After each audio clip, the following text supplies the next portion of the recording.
You can now add, edit, and manage cutting data directly on assembly tools in Cloud Connect Tool Manager. Find a tool with machining data for your specific machining requirements from a tool vendor and import it to the library.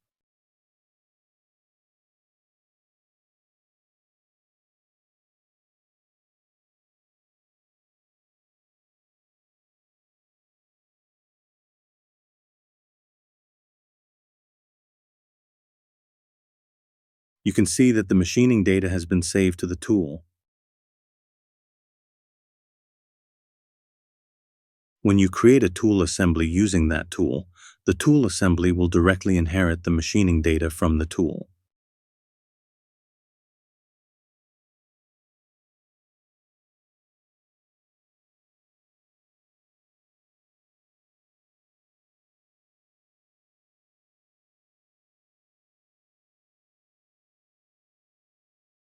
You can select machining data from the drop-down list, and the cutting parameters you've set in the Cloud Connect Tool Manager will automatically be used in the operation.